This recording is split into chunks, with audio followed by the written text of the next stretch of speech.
The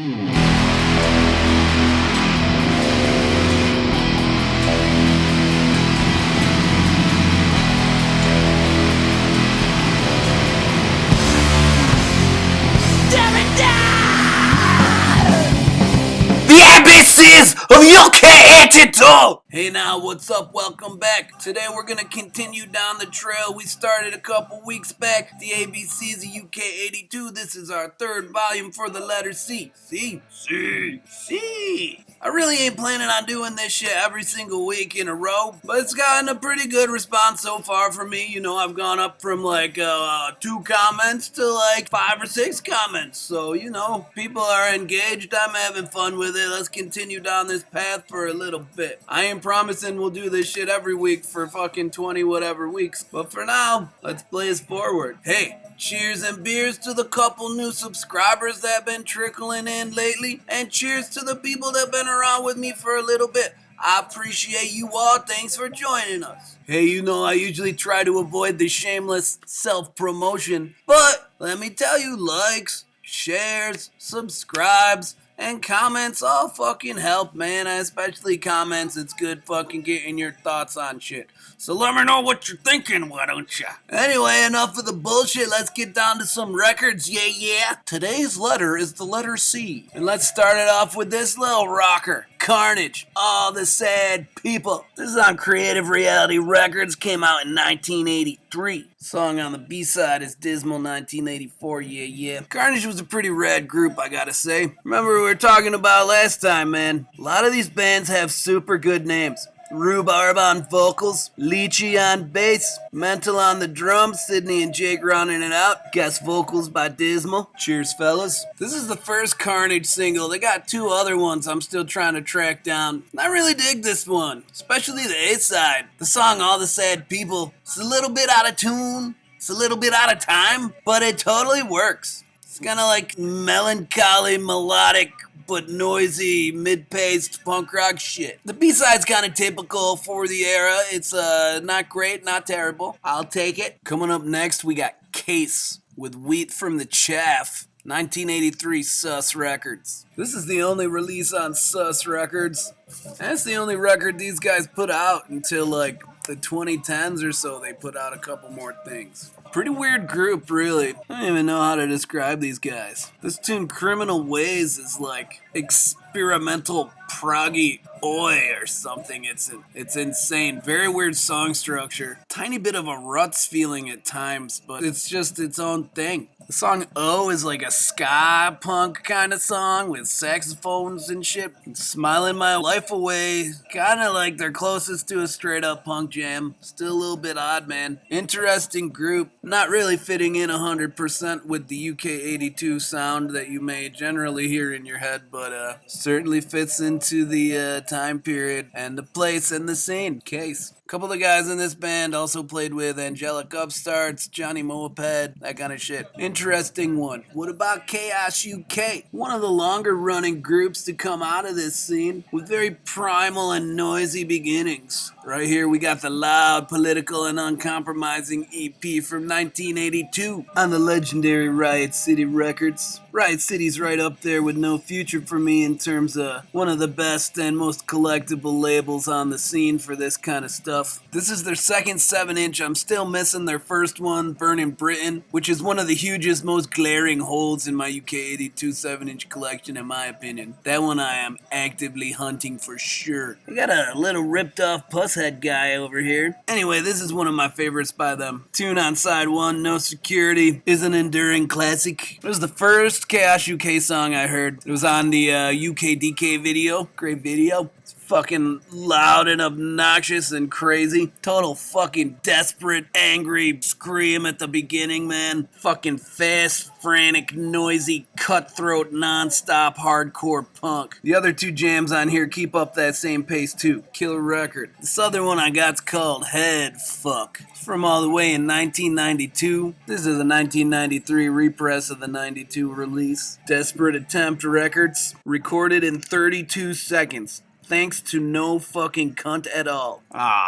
2 great jams though. This is like a good decade after that first single I showed, so the band has come a long way in terms of tightening up their playing and their sound for sure. Still super punk rock, righteous, right on, hardcore punk, hat on a pole, cider upland lord, great. Say hello. Post mix and liner notes by the Slayer hippie, Poison Idea. Killer. For some, 90s Chaos UK is even better than 80s Chaos UK. I like both. Up next is Charge. Got the King's Cross record from 81, the Destroy the Youth EP from 82. An interesting group that's not 100% reliable. For me, these are their best two records. I still need to get a hold of their first single, which is kind of pricey, but I hope to one day find that. The two singles that came after these two get a little more commercial, post-punky, wavy, even a little bit gothy, but not 100% awesome. This record right here is really good. 1981 Test Pressings Records. You got three tunes: King's Cross, A Brave New World, and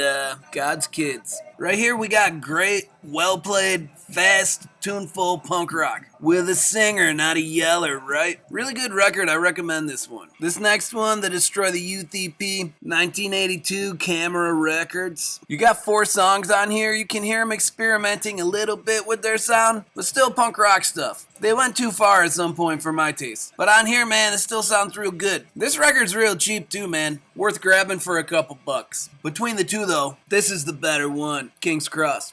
Killer. CronGen put out 5 7-inches between 1981 and 1982. 35 inches, if you will. Real cool band too. These guys are at least in the B or C level of that scene. Probably B. We haven't really discussed tiers of this shit, and obviously that kind of stuff is subjective. But in terms of just like how well known shit is, you know, you got like your GBH and Exploited and crap like that on the top. These guys are probably at the B or C level. Has nothing to do really with how cool their tunes are or how much you would enjoy them, but popularity wise, that's where they seem to sit. Here's their first 7-inch, the Puppets of War EP from 1981. My copy's a bit partied on. This is actually a repress by Fresh Records from 81. The original's on Gargoyle Records from 81. Great record, mid-paced teenage punk rock. The vocals are sung kind of in a higher voice, tiny bit along the lines of like the voice of the dude from Subhumans. Musically not like Subhumans, but vocally a little bit. These boys are a bit more mid-paced and sing-along and less hardcore than Subhumans. Good shit though. Up next you got the Reality single, A Step Forward record from 1981. Subway Sadist on the B-side. 2 good tracks. Reality's got a great big sing-along chorus, quality material. By 1982, CronGen had signed to Secret Records, home of The Exploited, The Business, and some of the other big names. So they were making a name for themselves and doing alright. And for some reason, the single they put out is yet another version of Jet Boy Jet Girl, which ain't bad, but it's just like, a lot of people play that song. B-side is just live versions of shit, so not bad, but not my favorite single by them. But their next single for Secret Outlaw is a fucking killer. I really dig this record. 3 tunes, all are good, well worth picking up. 3 fucking wonderful punk rock songs. The last one is the Free Live EP. This was actually included free with first pressings of their LP on Secret. An LP well worth owning and grabbing. The single itself with live versions, it's alright. My favorites from these guys, probably this one and this one maybe. This one's pretty good too. I like all 3 of these. Good shit. Up next, a fairly large name in the scene, Conflict. I got 6 Conflict singles here that came out between 1982 and 1993. I always liked Conflict for the fact that they combined the super political approach of the anarchy scene with the super big spiky hair and mohawks of the spiky hair mohawk scene. 2 of the more identifiable parts of that whole scene that were usually kind of separated. Conflict's got it all. The House the Man Built came out in 1982 on Crass Records. You get a big old fold-out sleeve, all the words, and 4 blasts of angry, political, hardcore punk. Disarm or die. Conflict ain't your typical hardcore punk shit though. They really were able to vary their song styles and have interesting song structures, but still have it come off as hardcore and not too fucking arty. Smart, articulate, and well done. Good shit. To a Nation of Animal Lovers, this came out in 1983 on Corpus Christi Records, which I think is just a sub-label of Crass Records. Poor little monkey all strapped in. Once again, you get a big fold-out, gnarly animal photo. Lots of animal rights themes going on through here. And this record's fucking sick. Opens up with Berkshire Cunt, one of my favorite tunes by them. These songs have a lot of words that he had to memorize, man. That's wild. Good one. In 1983, they set up their own label, Mortar Hate Records, and released The Serenade Is Dead. A message to all the parasites, agents, record companies, managers, etc. Fuck off. We don't need you. You need us. Right on. Mortar Hate was a real cool label they made here. They put out, obviously, a bunch of their own shit, but they signed up a bunch of other bands and put out a bunch of other real cool records, too. Good label, good band. This record's great, too. I'd say out of the ones I'm showing, these are probably my top 2 Conflict 7 inches. Not to throw any shade on this beauty from 1985. This is not enough. Stand up and fucking fight. Lots of reading to do while you listen to Conflict.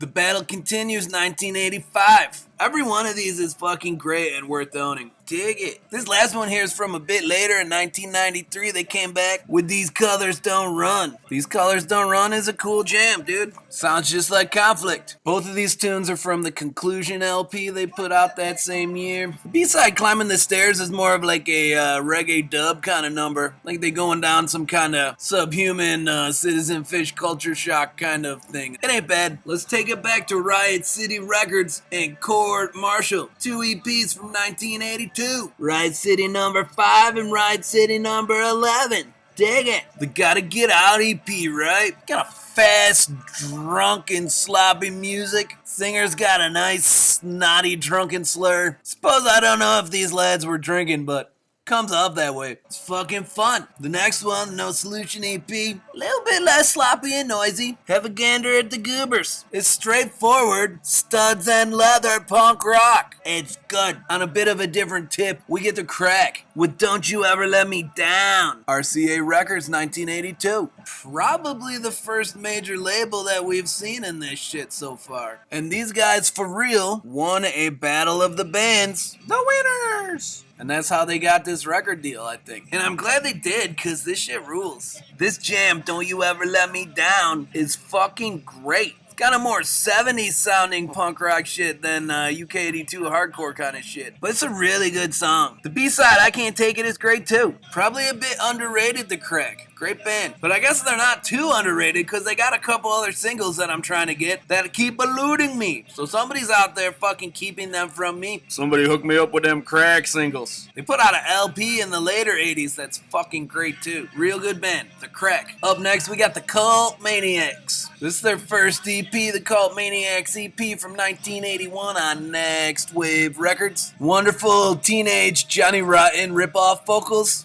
With a tiny bit of Jello thrown in, maybe, you know? Just some fucking scrappy teen punk rock, man. It's great. With a little bit of death rock thrown in on the last track, Death March. Real cool. Because of this tune, Black Horse, that they wrote about some pub in their town or something. They got taken to court over it because they were talking shit. And a bunch of the copies of this record got confiscated and like that track was scratched out or something. So if you're looking to buy this one, might want to figure out if you're getting a scratched up one or not. It's a good one though. Check it out. You got Big Al, Foxy Steer, Rico, and Mildew. Poor boys trapped in jail. The Fullest Spunk EP came out in 1984 on Eccentric Noise Records and Tapes. They're a tiny bit slower on this one than that first one. A little bit more rock and roll, but still some punk shit. Couple inserts, a Wada Bada. No more Beach Boys. I don't know if I can get down with that, but I'll forgive them. Good record nonetheless. That's kind of it.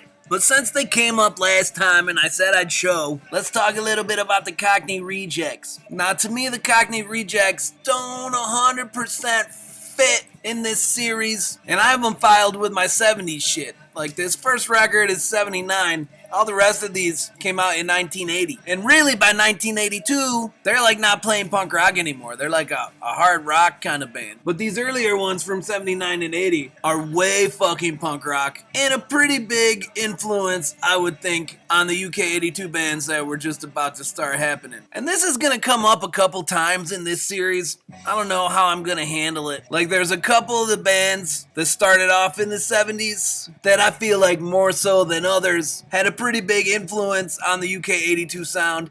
Either that, or they were just like still around and playing with all the UK82 bands after a lot of the other 70s bands either broke up or fucking started playing some more commercial kind of shit. The kind of bands I'm talking about would be Cockney Rejects, UK Subs, Angelic Upstart, Sham 69 The Addicts, Newtown Neurotics. So I don't really know if I'm going to include all that shit or not, man. The Angelic Upstarts already missed out because we already did and I didn't include them because to me, they're more of a 70s group. But it's very true, as somebody pointed out in a comment, that fucking those guys were definitely still putting cool shit out in the early 80s and playing shows with all these up-and-coming UK82 bands. So it's a valid point. Someday we'll go through all the 70s shit too. But anyway, since we said we're going to talk about the Cockney Rejects, let's fucking talk about them. Cockney Rejects are some rowdy, rambunctious, rebellious, wild hooligans. And every one of these singles from 79 or 1980 are wonderful drunken sing-alongs of oi and punk, bliss and joy. But really, by 1981 and definitely 1982, they had evolved into more of a hard rock, AC/DC-ish kind of thing. I don't know. Shit wasn't terrible. It just like wasn't this punk rock kind of shit anymore. All these are good though. If I had to pick favorites though, it'd probably be these two, Bad Man and We Are the Firm. Great stuff. Alright, that's what I got for today. I'm sure some of you are like, what the fuck are you talking about? Where is Crass? And to me, Crass is kind of the same thing as that, more of like a late 70s band, but that kept going and certainly had a huge presence and a huge influence in that early 80s scene. They had the record label put out a lot of cool shit. I do have some Crass records that are LPs. There's like 2 singles I need from them. Nagasaki Nightmare that I used to have that I traded to somebody. I would buy that again. I'd buy the sheep farming one.